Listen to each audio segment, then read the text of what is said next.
ಕನ್ನಡಿಗರ ವಿಚಾರದಲ್ಲಿ ಶಿವಸೈನಿಕರ ಪುಂಡಾಟಿಕೆ, ಬಸ್ಗಳಿಗೆ ಮಸಿ, ಚಾಲಕರ ಮುಖಕ್ಕೆ ಬಣ್ಣ, ವೋಟ್ಗಾಗಿ ಬೆಳಗಾವಿ ಸಚಿವರ ಸಾಮರಸ್ಯ ಪಾಠ. ಜನತೆಗೆ ಕಾದಿದ್ಯಾ ಫ್ರೀ ಕರೆಂಟ್ ಶಾಕ್, ಗ್ರಾಹಕರಿಂದಲೇ ಸಬ್ಸಿಡಿ ಹಣ ವಸೂಲಿಗೆ ಪ್ರಸ್ತಾಪ, ಬಜೆಟ್ನಲ್ಲಿ ಹಣ ಇಟ್ಟಿದ್ದೇವೆ ಅಂದ್ರು ಜಾರ್ಜ್. ಪರಿಶಿಷ್ಟರ ದುಡ್ಡು ಗ್ಯಾರಂಟಿಗೆ ಬಳಕೆ ಆಗ್ತಿದೆಯಾ? 6 ನಿಗಮಗಳಿಗೆ ದಕ್ಕಿದ್ದು ಬರೀ ಬಿಡಿಗಾಸು, ವಿಪಕ್ಷಗಳ ಆರೋಪ ಒಪ್ಪಿಕೊಂಡ ಸಚಿವ ಲಾಡ್. ಎಲೆಕ್ಷನ್ ಅಫಿಡವಿಟ್ನಲ್ಲಿ ಸೈಟ್ ಉಲ್ಲೇಖದ ನೆನಪಿಲ್ಲ, ಪತ್ನಿಯ ವೈಟ್ನರ್ ವಿಚಾರವೂ ಗೊತ್ತಿಲ್ಲ, ಲೋಕ ವಿಚಾರಣೆಯಲ್ಲಿ ಸಿಎಂ ಉತ್ತರ. ಗ್ರೇಟರ್ ಬೆಂಗಳೂರು ಸಂಬಂಧ ಜೆಪಿಸಿ ವರದಿ, ಬಿಬಿಎಂಪಿ ಬದಲು 7 ಪಾಲಿಕೆಗೆ ಶಿಫಾರಸು, ಶೀಘ್ರ ಚುನಾವಣೆಗಾಗಿ ಸುಪ್ರೀಂಗೆ ಬಿಜೆಪಿ ಮೊರೆ.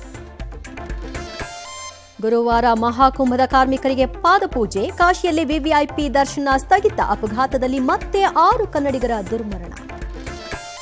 ಅರವಿಂದ್ ಕೇಜ್ರಿವಾಲ್ ಶೀಶ್ ಮಹಲ್ ಅನಾವರಣ, ಯುಎಸ್ ಏಡ್ ವಿಚಾರದಲ್ಲಿ ರಾಜಕೀಯ ಸಂಘರ್ಷ, ಪೋಪ್ ಆರೋಗ್ಯದಲ್ಲಿ ಸ್ವಲ್ಪ ಚೇತರಿಕೆ.